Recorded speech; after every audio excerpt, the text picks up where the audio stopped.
What if I told you Warren Buffett and Charlie Munger had a partner who was with them early on in the early days, making a whole bunch of money, but then he got forgotten about and kind of drifted off into the sunset and became a secret?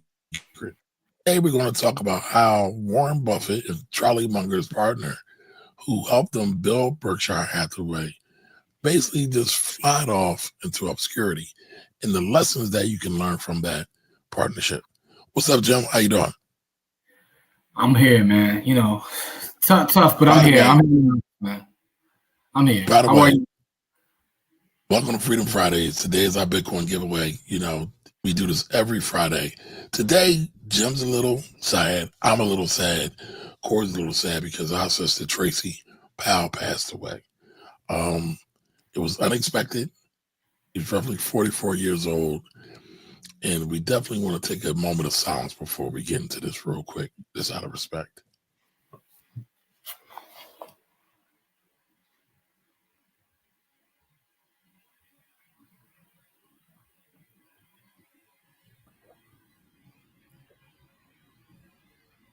Now, many of y'all may not know Tracy, but if you know about the Black Wolf Rebels and you've been following us throughout our journeys, we actually started out as the Black Wolf Project.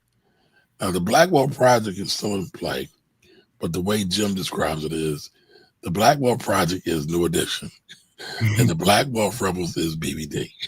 So me, Jim, and Corey are BBD, while me, Jim, Corey, Tracy Powell, and Courtney Richardson make up the Black Wolf Project. And so we're still one family. And it was really hard because we had our very first live event. Tracy was there, Corey was there, Jimmy was there, Courtney was there, I was there. So that was so magical. We had that event, and Tracy got on the mic and proceeded to get loose and drop some gems and it's just like, damn, and then just 2 months later, she's no longer with us. So, we're still going to do our show, but I would be remiss. I know everybody else would be remiss if we didn't at least do that. Do y'all want to say anything else about Tracy before we get going? Man, this is devastating to me, man. Like I've been inconsolable, man. I was telling you, I cry so much, man. I have a bad headache right now, but want to make sure that we come on to honor our sister, man. It's one of the toughest things, man. Tracy's somebody I talk to every day, so for me, this hits very close to home, unexpected, and something I'll be dealing with for a while, to be honest with you. But one of the crazy parts is like she was so loved and respected that it's a little triggering. Going crazy. It's a little triggering, but it's also beautiful. Like just the amount of people that she's taking pictures with and just like showing love to. And so and I just appreciate all those things. Like going down my timeline and seeing it's like her smile and her taking pictures with all these people. That's been like a little helpful for me. A little triggering too, but at the same time though, our legacy is everything, man. She definitely left a legacy. She'll never be forgotten. None of us will ever forget her, but she's just a beautiful person, man. Like people don't realize like how she gave everybody their flowers while she was here, bro. Like, I recently lost my mother-in-law. The first person to call, the first person to send flowers was Tracy. As I was calling around talking to people the last couple of days, I've heard so many stories like that. I lost my sister. Tracy sent me flowers, called me. One of our brothers was like, he told me like, y'all was in the hospital. No one even knew. And somehow I had a bouquet of flowers pop up from Tracy. Like she was just a good person, man. Like it's no other way to describe her other than just a kind person. It's difficult to deal with, man. It's difficult to deal with, man. But we was just, and the crazy part is on Corey's birthday, which was a couple weeks ago, we was just all together and went to go see Sinners, had a ball, just talking. You know what I mean? We met up all the time, bus rubs. You know what I mean? I talked to her a couple of days before all this happened. Like we was on the phone for 2 hours, just chopping it up, having fun, and crazy, man. It's just unbelievable to me. That's why I said it's so devastating. Yes, indeed. Corey, you got anything to say? Spent a lot of the last couple of days bawling my eyes out like a damn 3-year-old.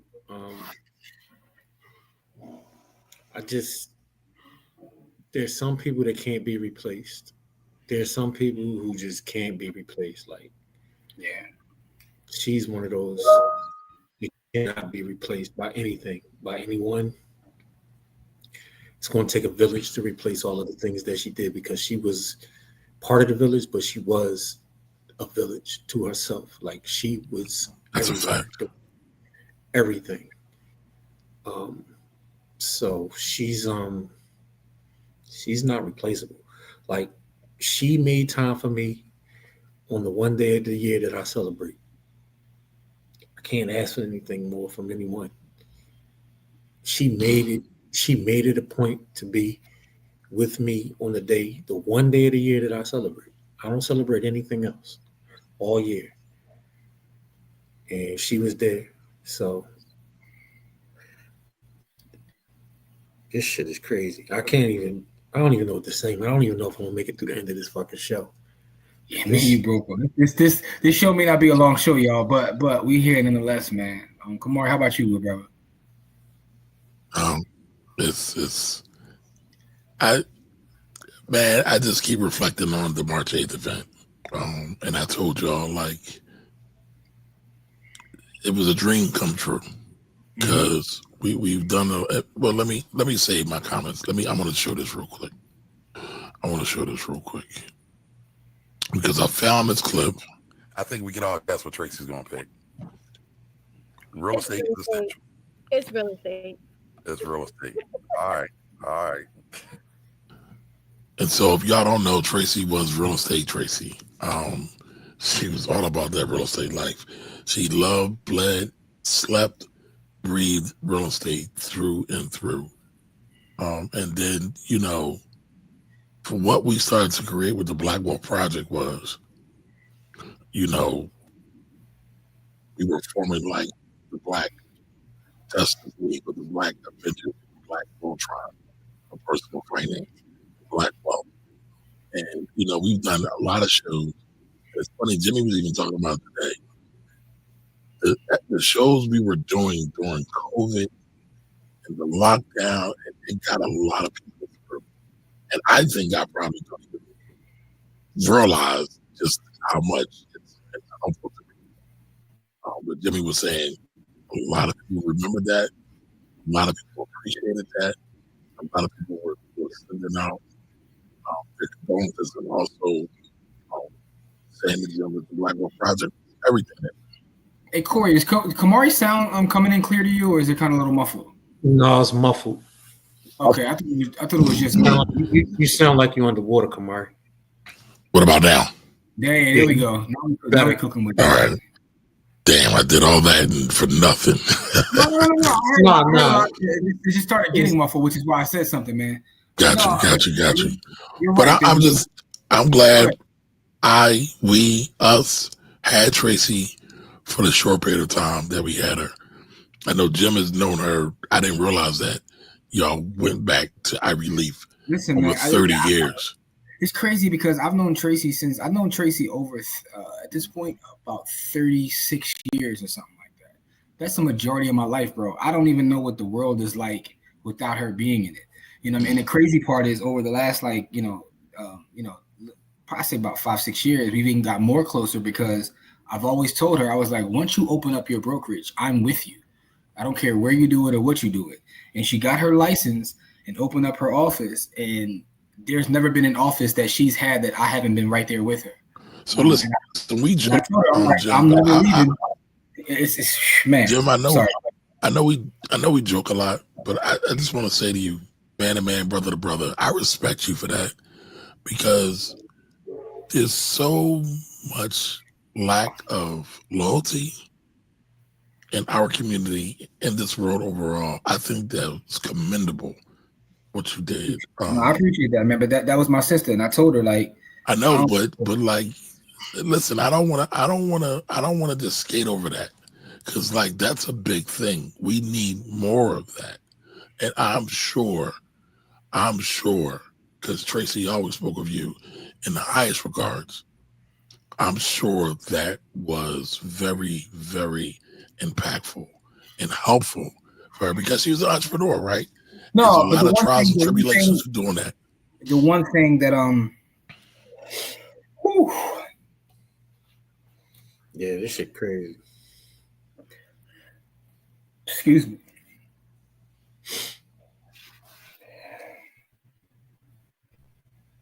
The one thing that I know is we both told each other how we felt about each other.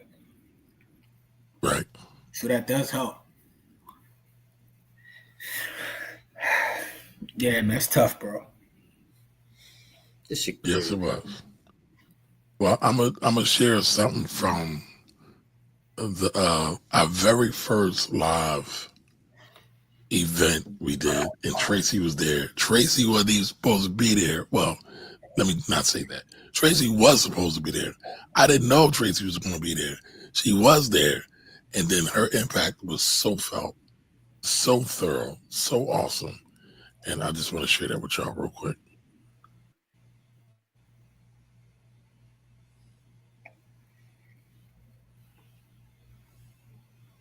Wait a minute. I did something wrong. Right over there, Jim. Yeah, I'm good, bro. I'm good. I did something wrong. Let's see. Here we go.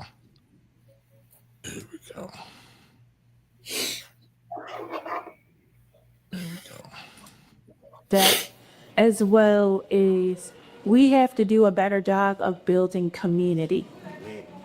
Because since we've been in this country, we've been taught a Western civilization way of living. That is not in our DNA. We barter. We do community. We use each other's strengths. We trade. We put people in position that have their strengths, and the ones that have weaknesses, we pair them up. We have to do a better job of working within our community to find folks with the strengths, with the credentials. If they don't have the credentials and they're more blue collar, we can put them in spaces to do labor because we have expertise and excellence in labor. We have expertise in contracts and relationships. And we also have expertise in people who just know how to structure stuff. Seek those people out, put them in position to do their strengths and create better and more functional communities, because that's the only way we're going to be able to survive. Man, like that was everything for me because Tracy lived it. She lived her raps. Every time we talked, it was about community. Her walk was about community.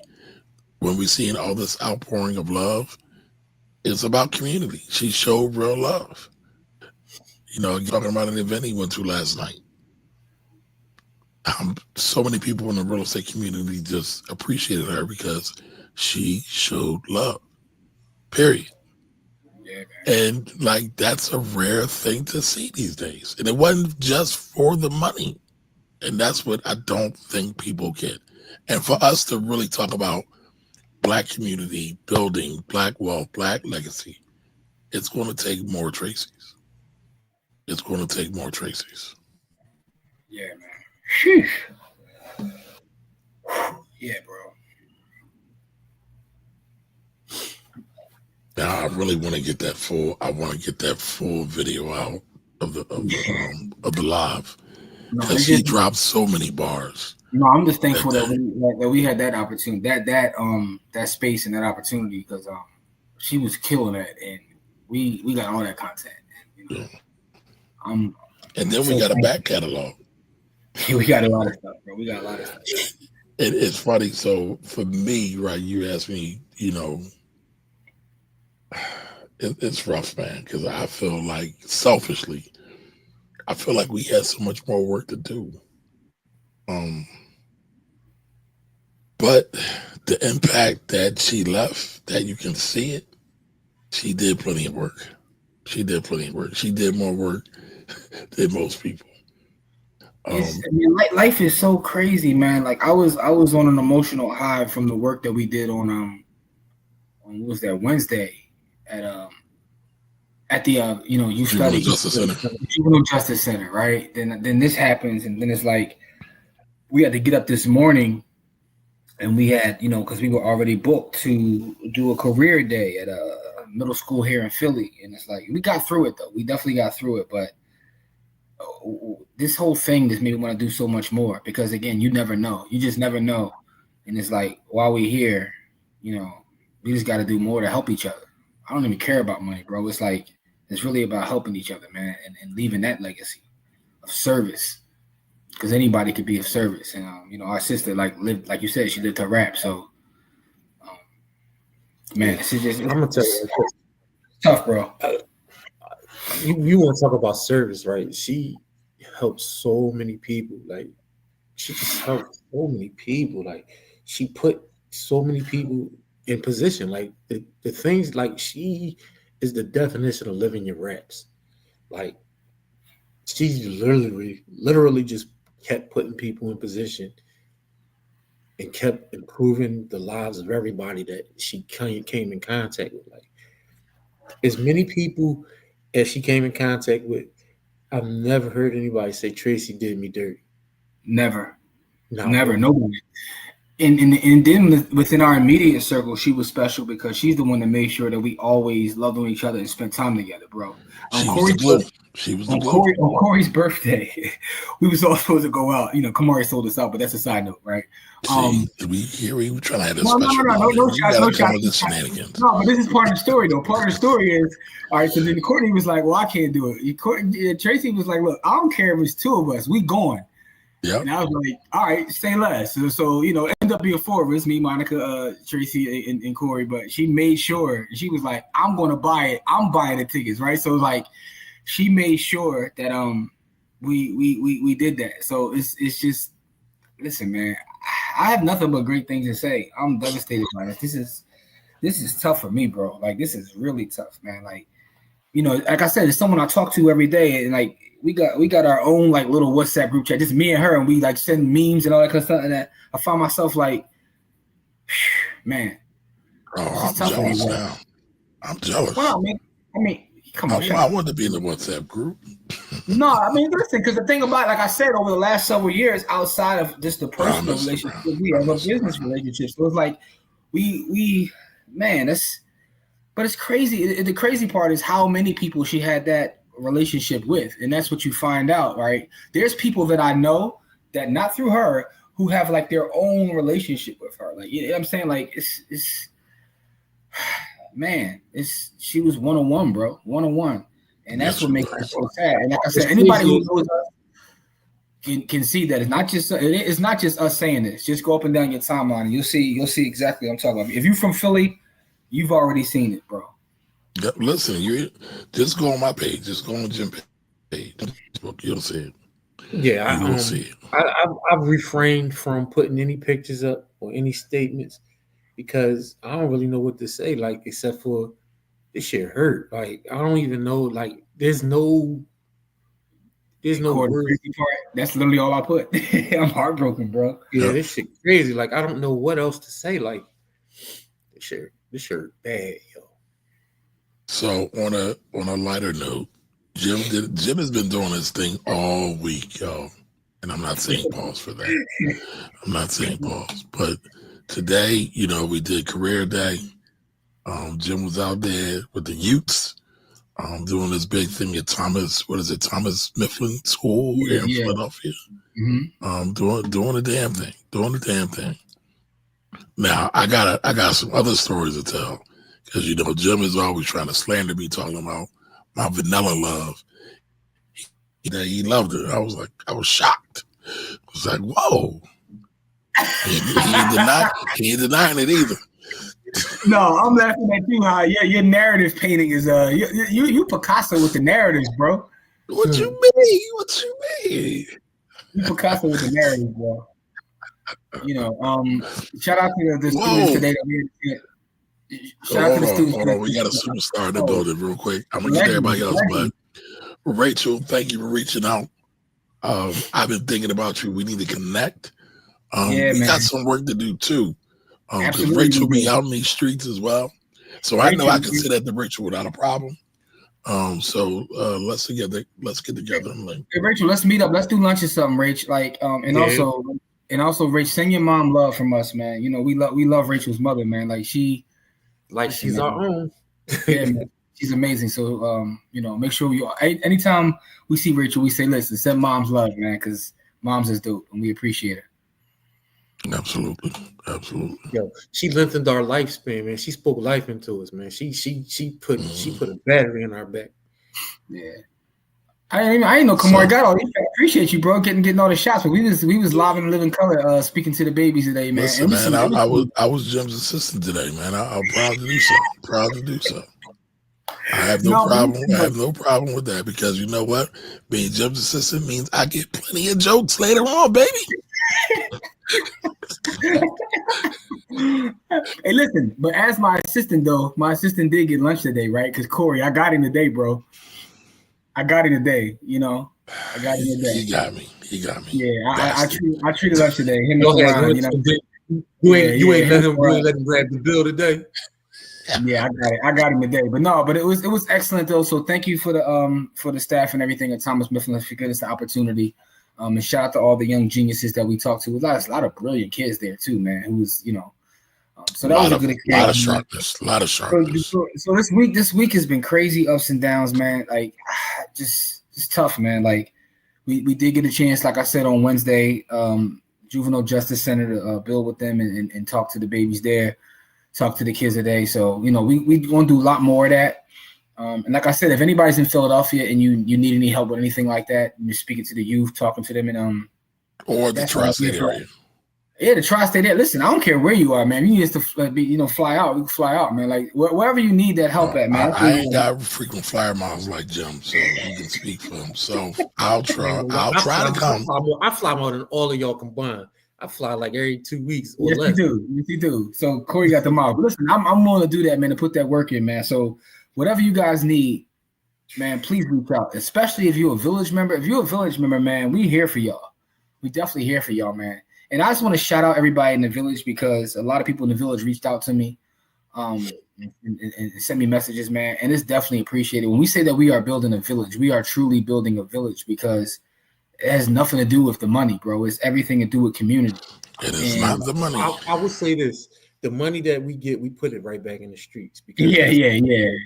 Like, I'm not gonna say it, I ain't gonna say keep your little stingy hands in your pockets, but whatever you give us, we putting it back out here, yo, because we gonna do the work. And then with our sister not being here, like, we gotta live her legacy. Like, that gotta get done. Yeah. The battery is in the back and it's fully charged, baby. This is absolutely true. It is absolutely true. All right, so listen, these are our thoughts, though, after Career Day and after Juvenile Justice, and I just wanted to share this real quick. All right, y'all. Black Wolf Rebels, By the Hood. I think I'm now part of By the Hood officially. You've always been part of By the Hood. But it's me and Jimmy. We just came from a school. Jimmy been having me on a whole tour this week. Yeah, we in the streets in the community this week. We with the babies this week. Yeah. So Jimmy, just want to do a quick little recap.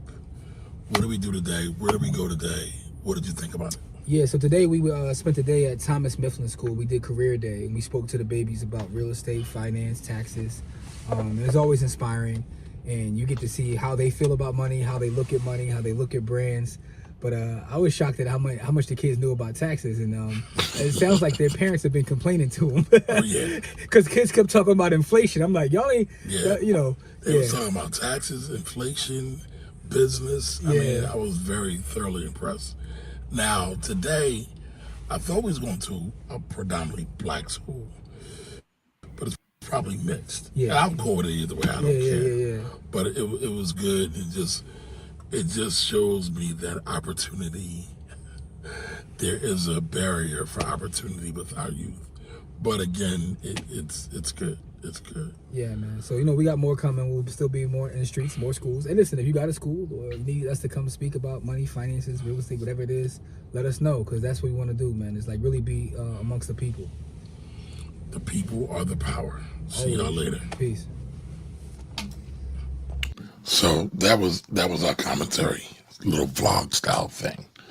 But we're gonna do more of that. We definitely gonna do more of that. But yeah, absolutely.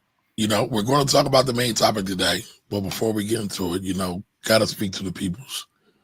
So do me a favor. I see Don Johnson's in the building. What up, Don? Yeah, what's going on, Don? Don, congratulations on the podcast appearance too, bro. Yeah, I gotta get to that, Don. I gotta get to that. Yeah, the funny thing is I downloaded it on my phone to listen to yesterday, and then fucking, excuse my language, everything just went haywire.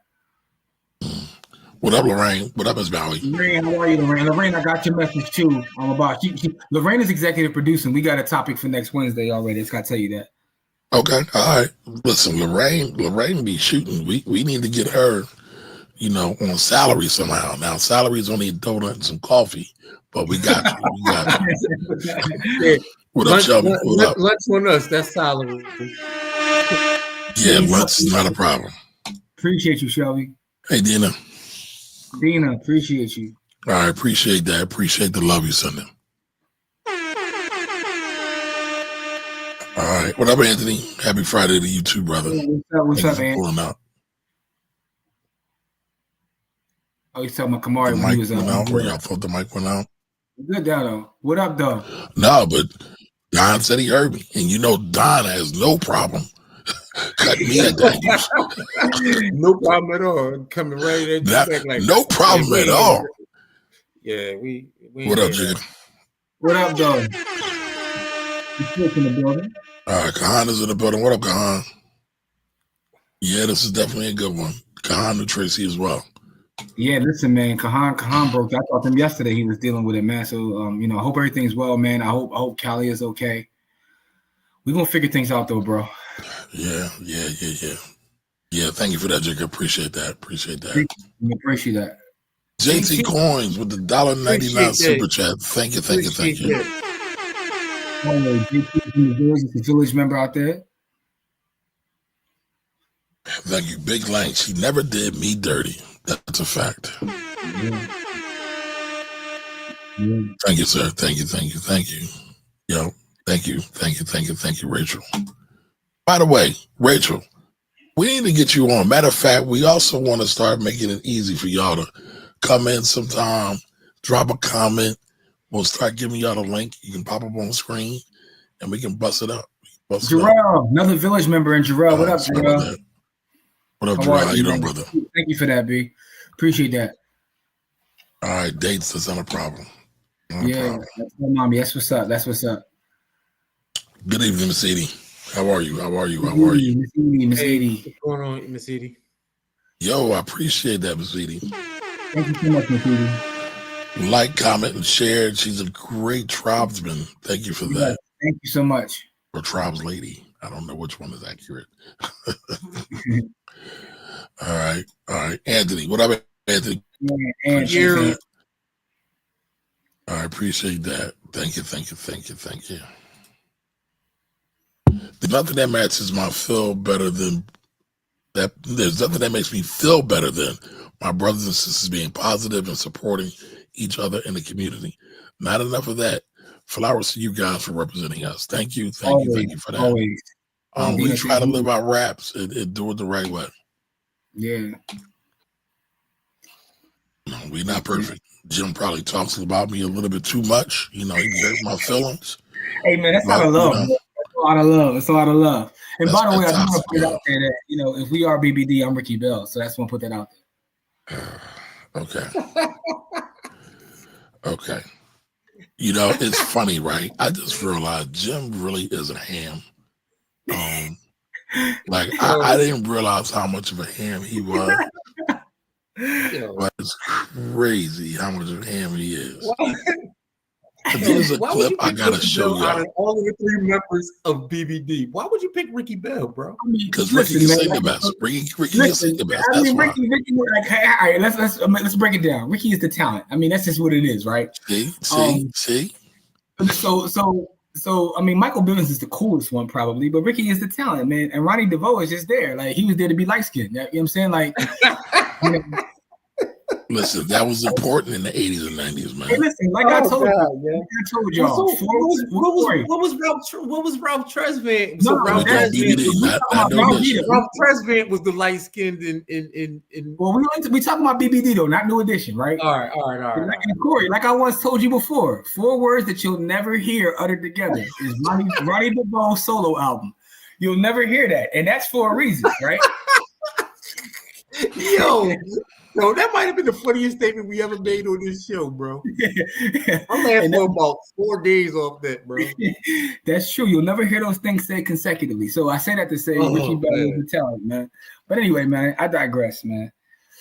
I digress, man. So Kamari, man, our main topic, man. Let's get into the main topic. And I say that because hold on. I just want to show something real quick. He got some slander. And he really can sing. 8 octave voice, I keep telling him, but no. Felicia, huh? Jeffrey Osborne. I have never been so loved. I said, woo! Yo. I told y'all he's a hand, but I gotta play that again. I ain't gonna tell y'all Jimmy got 8 octaves. And This he is really can sing. 8 octave voice, I keep telling him, but no. Felicia, huh? Jeffrey Osborne. I have never been so loved. Man. You never picked up a singing career, man. No, that video is tough to watch. You want to see Tracy laughing and smiling, bro. But it's also a beautiful thing, man. Like all those memories we got, man. So, damn, bro. Yeah, I was cracking up when you shared that video. I said, "Oh God!" And I remember that we had such a good time. Such a good time. My son got to meet all of y'all. Oh yes, your son was there. My oldest came to meet us. Yeah. Hold up. Yeah, you see Kev's last comment? He said he just ran into Ronnie DeVoe yesterday at the win. That's funny as hell. Well, now you know. Hey, listen, though, I want to shout out Ronnie DeVoe too, though. I'm gonna tell you why, because Ronnie DeVoe actually became a real estate broker. He had a big brokerage in Atlanta at one point. Like when everything got slow, my man went and got into real estate and went as far as getting a broker's license. Hey, I ain't mad at that. I'm not mad at that. All right, but as Jimmy was saying, we're going to get into the main topic of the evening. All right, we're going to talk about the lessons from the secret partner. And that secret partner is the partner, Rick Guerin. Now, many people don't know who he is, and these two young, fine, light, non-melanated persuasion folks are Charlie Munger and Warren Buffett from their early years. Now, Rick Guerin was their partner back in the early Berkshire Hathaway days. And Jimmy brought this up. Now, if y'all don't know this, I was kind of messing with Corey a little bit. We said Corey's new name is Rick. Hey, y'all gonna get that. Y'all gonna get that in a minute once we go through the story. So the spirit of Rick lives within Corey. The spirit of Rick definitely lives with Corey because Corey loves all the leverage, all the smoke, y'all. Run it up. But Jim brought up this topic about this guy, Rick Guerin. And Jim, talk about that a little bit. Yeah, so I've heard the story several times, but the most recent time I heard, I was watching MFM. For those who don't know, My First Million is a podcast that me and Kamari both listen to. And they were talking about the Rick Guerin story, and I was asking Kamari, has he ever heard about Rick Guerin? Because Rick Guerin, like Kamari said, was one of the partners. It was 3. But everybody knows Buffett and Munger as being like, the dynamic duo and whatnot, but they don't know the story of Rick. But I think it's a lot of lessons in the story of Rick, because Rick, for all intents and purposes, was just as smart, just as bright, just as capable. But he had a spirit of gambling in him that the other two didn't, right? And I'll let you play the clip because I'm not sure if he says the part in the clip that I was going to say. I don't know if it was from this clip or it's in the clip. It's in the clip. Yeah. Okay, so play the clip first from MFM. Gotcha.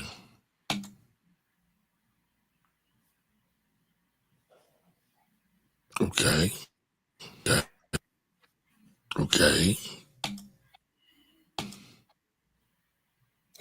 That joint is not moving.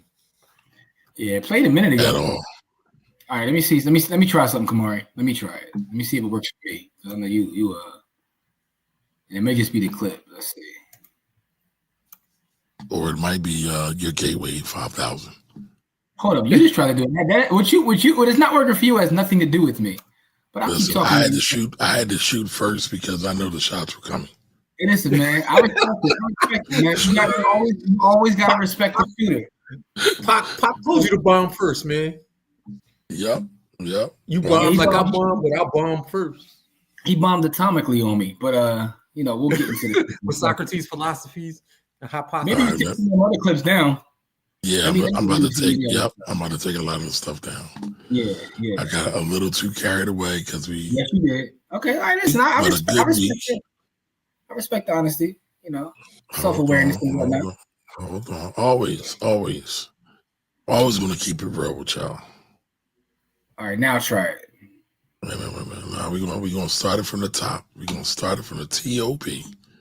Give me 1 second. Start it from the beginning at the top of the list. Yep.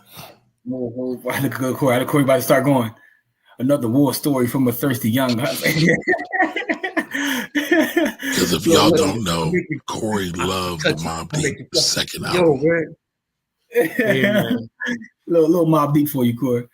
Listen, you ain't gotta listen. As soon as you said it, I was about to start going in.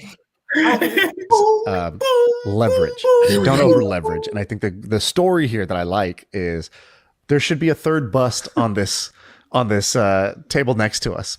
Somebody's missing. That was an original partner with them. Yes. Can you tell that story? I think his name is Rick. Yeah, Rick Guerin. What happened to Rick? Yeah. What can we learn from Rick? Yeah. So actually, Warren, Charlie, and Rick Guerin used to do deals together,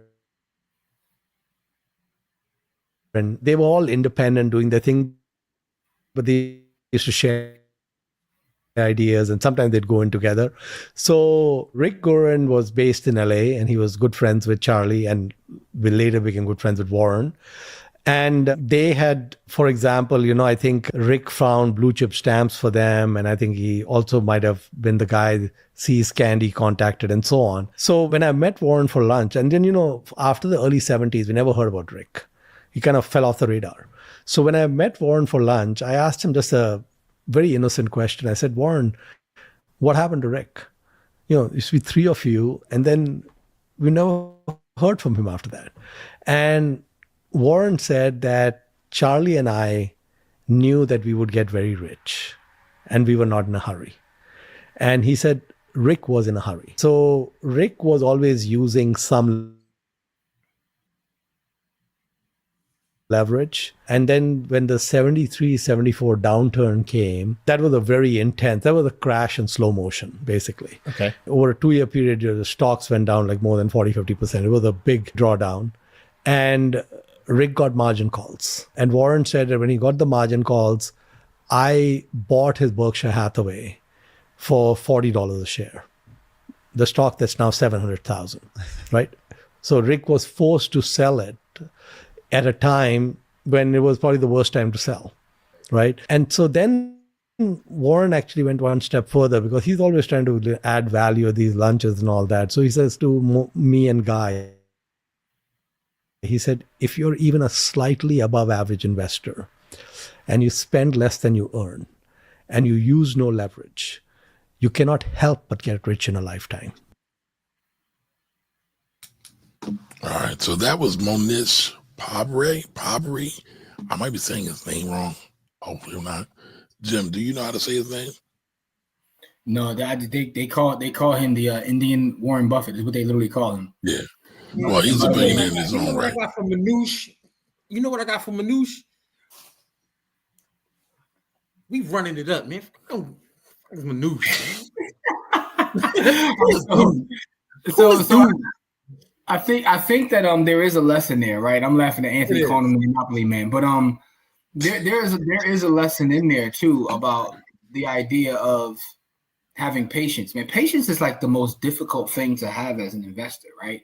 I think that's what separates people that build long-term wealth from people that kind of crash out a little bit is that patience. And all of us, even if you are a great investor, a good investor, there's been a period of time where you struggle with that patience. I don't care who you are. But when you build that up over time, it's a superpower. And it's funny. I was sharing with the kids today. I said there's a couple of superpowers in finance. One is the ability to save, which also coincides with that idea of being patient. But if you can just have delayed gratification, and it's something I often think about, right? When my grandnephew was born, I was thinking, like, how do you teach delayed gratification? Like, what are some of the steps you can do? You can teach delayed gratification. Okay, I mean, listen, I want to actually teach. Okay, so let's bring you to the Summer Jam screen. What are some of the ways that you can teach delayed gratification? Because I think that if you can build that kind of tolerance or something up, that can be a superpower. So it's something called frequency, intensity, and duration, which is something that in my professional life that I use, right? So what you want to do is you, no matter what the frequency, you want to reduce the intensity and increase the duration, right? So you want to, no matter what the frequency is, which means no matter how often it happens, you want to decrease how intense the feelings are, and then you would increase the duration between what happens and the reaction to what happens, right? So here's an example. A baby cries for a bottle, right? However frequent that happens. If you want the baby to cry less for the bottle and not manipulate you when he's not hungry, when he cries, you don't answer the very first second and give him the bottle the very first second. You wait a minute. Mm-hmm. And then if you want to do it the next time you do it for 2 minutes. And so what you want to do is you want to increase the time between the responses. And so, see, I'm just giving away all my sauce. But anyway, yeah, you can teach delayed gratification because that's something that I have done because I do behavior modification. And teaching delayed gratification is one of the things that I've had to do very, very often for people. Even though I personally, I'm not a person who, like, I'm a collector. So most people think that I just run it up. But I have all kinds of collections where when I do play, funny with the money, I always got assets to run back on. You know what I mean? So it's not that I'm just running it up out here. I'm just not as patient as y'all are. Because some of this stuff, man, I just be like, you know what? F this money, man. Let's go get it. Either I'm gonna make a whole bunch of money or I'm about to lose a bunch of money, but I gotta find out right now. Like, I don't got time to be waiting. And the thing is, that's the wrong statement. The statement should be, I got all the time in the world to wait because I got me and I got my next generation of kids to wait through all of it. So as a lesson from me, don't be me, be better than me.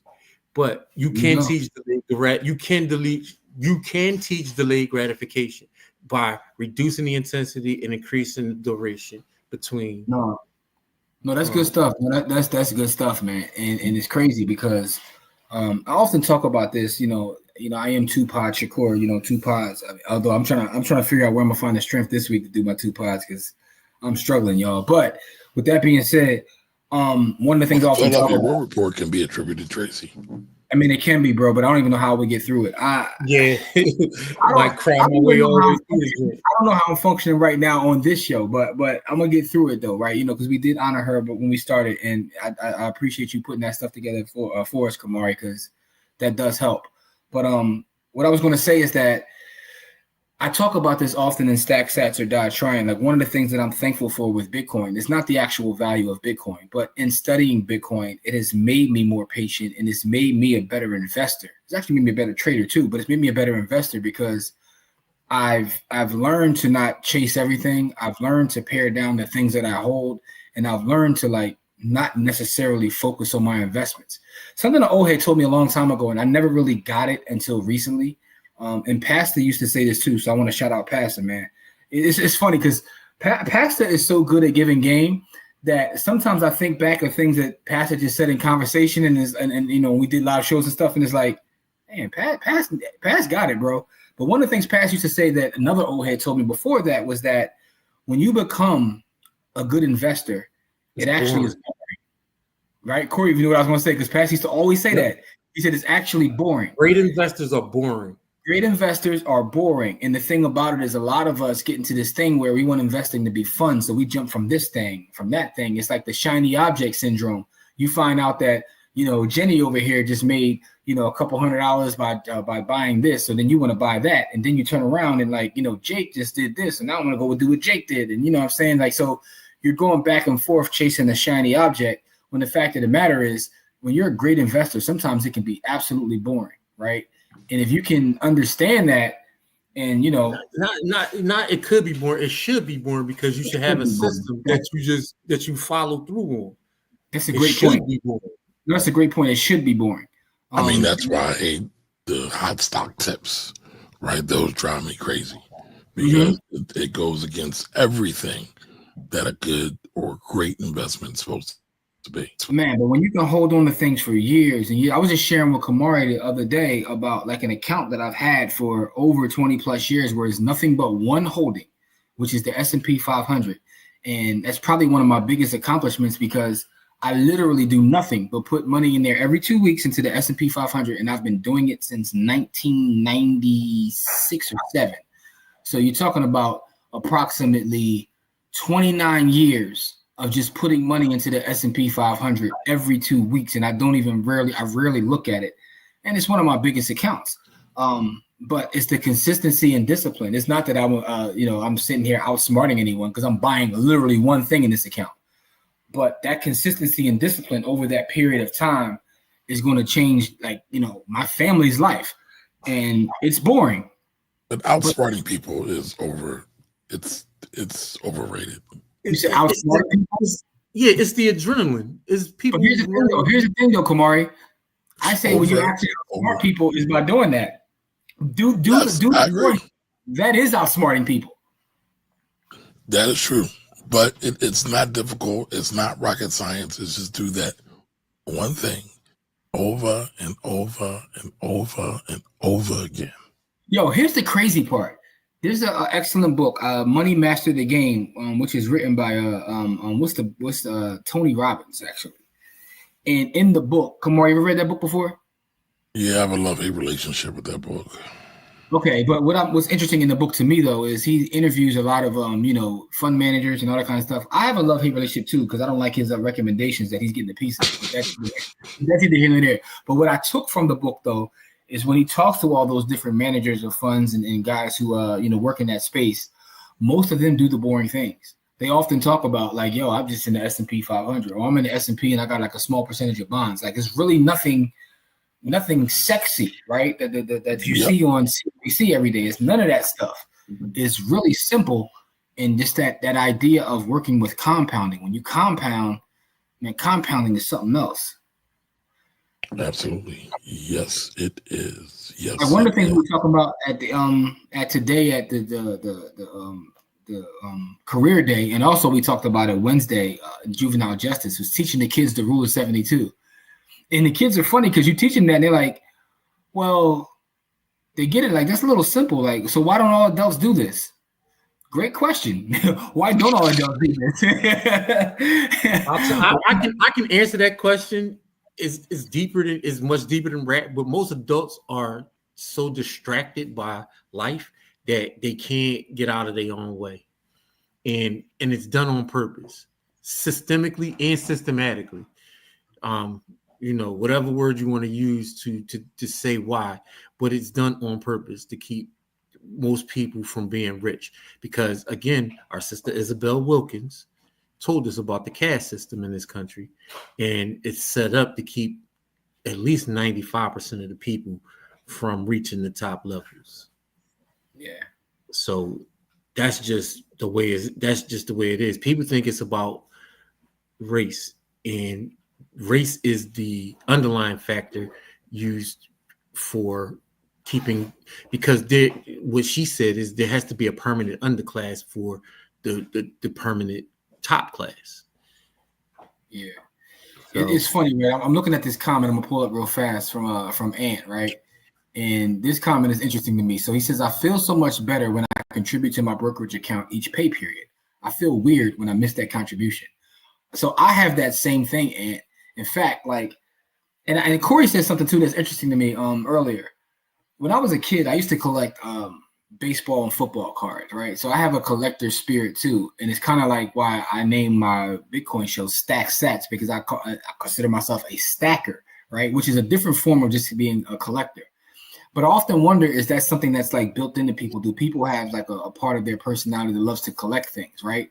Because I no longer collect baseball cards or football cards. I collect shares of companies and I collect sats. Like that's my quote unquote collection. And I really do enjoy it to the point where it's probably like a hobby. My hobby just happens to be a finance nerd. You know what I'm saying? My hobby is a finance nerd. Some people have other hobbies, but that idea of being a collector is something that I've always been. It's just that once I discovered, like, I am old, Don, back in 96. Again, I was a teenager then, but when I discovered the stocks, that became the thing I collect, and I just collected it ever since then. But it's like almost a hobby for me. But I wonder, is that something that's...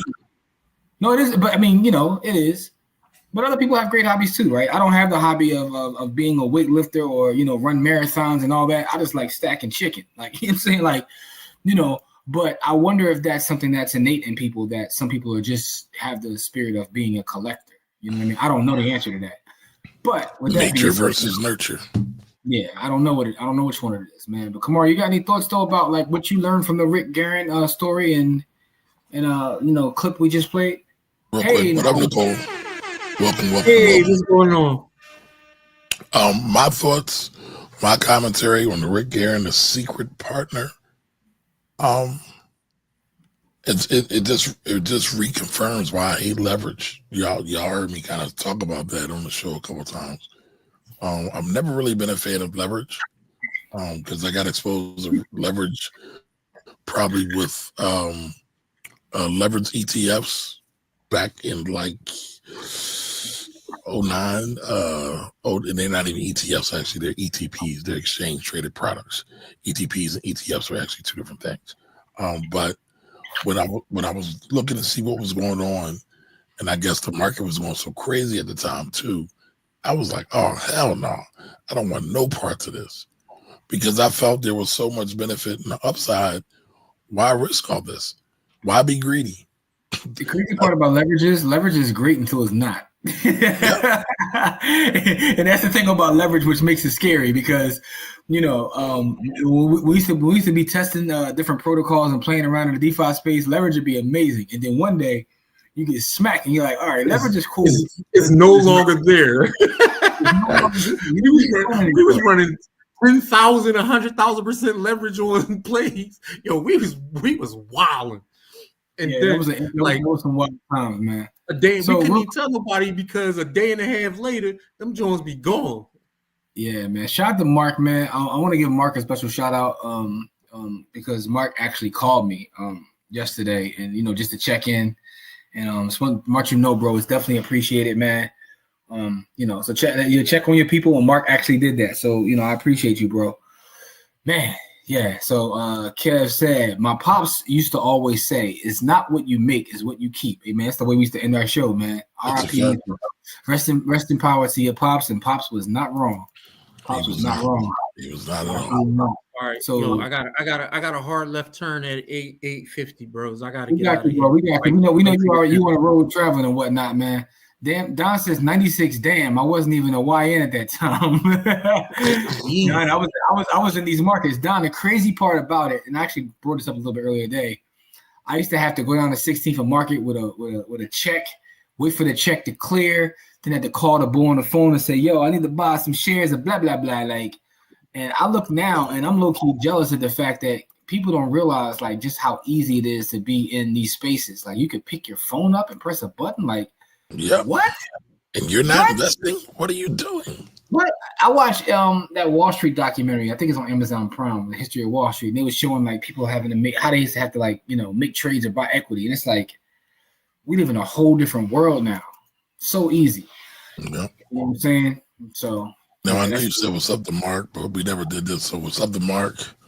Thank you for stopping through. Appreciate you. Yes, man. Whew, all right. man. So what do you all think about this? What do y'all think about the Rick story, the secret partner story? Put y'all comments in the chat. I would love to hear what you have to say. One of the things that I found in going down the Rick rabbit hole, right, is when Rick recently passed away a couple years ago, and Charlie Munger like did a whole dedication to him. Like said, and Charlie said that Rick was still in the game. He just wasn't at the level they were, but Rick was still relatively successful. He always talked about Rick smarts, and I think the biggest lesson, I think the biggest lesson though is sometimes you can outsmart yourself, right? We think that these people that have this ability to create these significant amounts of wealth are kind of the smartest people, and it's not necessarily true. It's more about discipline and consistency than it is being smart. I know a lot of intelligent broke people, super intelligent broke people, right? And then I know a lot of people that got a lot of bread, and I'm questioning whether they can even put a sentence together, right? So. Those two things are not collinear, right? They operate in vacuum. So I think there's a lesson in that. But also I think that one of the things that Munger talks about, and you can look it up, Charlie Munger talking about Rick Guerin, is he just appreciated like Rick for being a good dude. And when all was said and done, that meant more to him than any like money that Rick lost or what Rick did, is that Rick was a good person. And dealing with, what we're dealing with now, I think legacy is so important, bro. It's so important. And, the money is the byproduct a lot of times, but the money is irrelevant, man. Yes, I was sharing a video I saw earlier with Kamari, where the boy Carlos Miller was talking about his mother, how he felt after losing his mom. And I related to that like in a crazy way, because one of the things he said is you could make a substantial amount of money, but you would give it all. Once you lose your mom and you understand what that feeling is like, you would give it all to have a hug. And then you realize that this shit don't matter, right? None of this matters. And he was talking about how people who still have their mothers, sometimes he's sitting around them and their phone will ring like, man, mom calling me again. And he was like, man, what do you mean? You know what I'm saying? So talking about everything we talked about tonight, Rick may not have that $1 billion bag, but according to what he said in that video I watched, Rick was still a solid dude. Who just was leveraged up, man. Leveraged up. That delayed gratification is something that we need to work on individually, but also use what Corey taught us to like teach the next generation about delayed gratification. Well, it was funny because I went down the Rick Guerin rabbit hole too. One of the things I thought about, I think it was Munger or somebody else was saying how he could easily test out of like standardized tests. I forget which one it was, but it was nothing for him. Matter of fact, they said he would finish early. So again, there are people who are too smart for their own good. Yep. And they lean towards and they always lean on their own understanding instead of seeking wise counsel. And I always see people reject up like that. It's like when I watch football, right, in 2025, right? Because in Rick's mind, because he's so smart, he's looking at what the math says. But the math doesn't take into account emotions. And a lot of times we know that the market is not just math. People move on emotions when it comes to the market, right? So you watch a football game, you know what I'm talking about, where all the analytics will say one thing, right? But the analytics analytics can't take into account momentum during the game or emotions of players. Exactly. Right. I've talked to athletes, and athletes that tell me like sometimes such and such could be going through it with their girl, right? Yep. And they got that information, so they know what's going on. Like we know we ain't gonna get 100% out of him because him and his girl caught him franking somebody else. So you know what I'm saying? Like he ain't gonna be at 100%, right? The data ain't gonna tell you that. That's a fact. But for some people, some investors, specifically super smart people, they're just looking at data says do this, I'm gonna do this. And you see it in sports too. You know what I mean? It's why you see everybody just jacking up threes all the time. But because there's a difference between qualitative analysis and quantitative analysis, and you have to know when to use one versus the other or blend the two. But Jigga says real quick, Rick Guerin reminds me of Ronald Wayne, the third leg of Apple. Yep, that's another story that's not talked about a lot because he just got out of the way. I mean, his story actually was a little bit sadder to me than Rick Guerin's, because Rick lost because he had an oversight. From what I remember, Ronald Wayne just was like, I don't want to be bothered. If I remember correctly. Ronald was like, I got people to do and things to see. Yeah. So that's totally different. Now, Don says the late gratification of the artist It's hardest in the earliest years, but at a certain point, compound interest just goes crazy. And he's right. Yeah. He's right. Yes, he's right. All right, y'all. I gotta get out of here. All right, cool, man. Love you, bro. Be safe. Be safe. I love y'all, Man. Be safe, bro. Yes, sir. Yes, sir. All right. Anybody else have any other thoughts about Rick Guerin and his whole journey with Buffett and Berkshire Hathaway before we get out of here? Man, I think it's an interesting story. It's a lesson in there. Don't be a Rick. Yeah, don't be a Rick. Don't be a Rick. Don't be a Rick head. You know what I'm saying? Like, and technically Rick usually is short for Richard, and everybody knows what the nickname for Richard is. Yeah, don't be a Richard head. Like, just like, in the words of Christopher Latour Wallace, man, sometimes you just gotta stay low and keep firing. And that's what it's about, man. Stay low, keep firing, become a stacker. I don't care if you don't. Stacker is not specific to Bitcoin. If you stack VU, stack VU, but just be a stacker. Stack cash. A lot of us just need to learn to stack cash.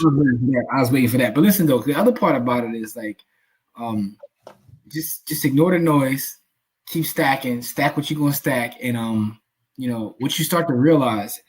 To Don's point, when everything grows and compound interest really starts to roll, that it really isn't even about the money, it's about the journey.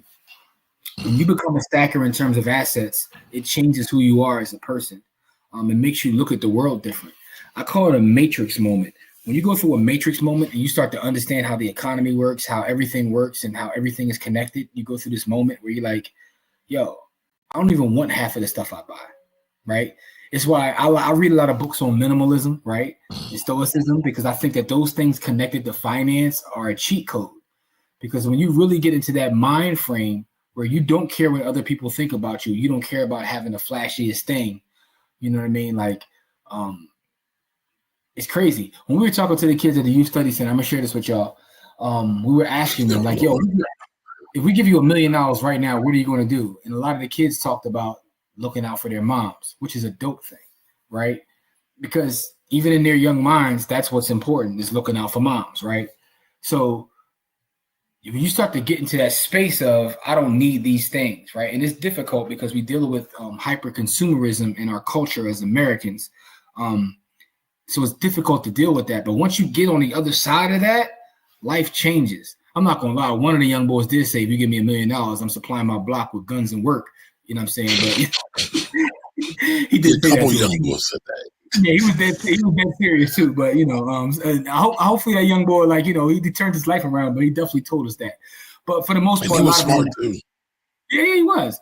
A lot of them wanted to take care of Mom Dukes. But I say that to say, when you can really, really focus on the things that matter, your family, your friends, your community, the village, us, like when we really start focusing on each other and just stacking those things that we know are going to work long term, man, like we can really enjoy life. What can happen? Yes, sir. Yeah, yes, you can enjoy life. Yes, sir. Well, I think that's a great place to end, Jimmy. I appreciate you being on today, especially with everything that's going on this week. Again, in my prayers and love to Tracy. Yes, Tracy's family, Tracy's friends.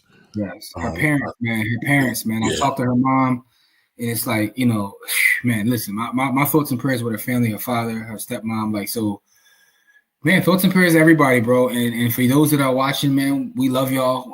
I say that every week, but I really do mean it, man, because you guys are amazing. Even the folks I've never met in person, man, you guys are like family. Like, we talk more than I actually talk to some of my family. You know what I'm saying? My actual family. So I appreciate you guys, man. And I appreciate everybody that reached out and, said kind words about our sister. And, we're going to keep the legacy alive, man. Yes, sir. That's all I got, bro. That's all I got. And appreciate you too, Kamal, for putting this together. Everything, man. That was dope. You definitely helped with that. So that's all I got, man. See you guys Sunday. See y'all Sunday, 10 a.m. sharp. Y'all have a great night. Love. Peace.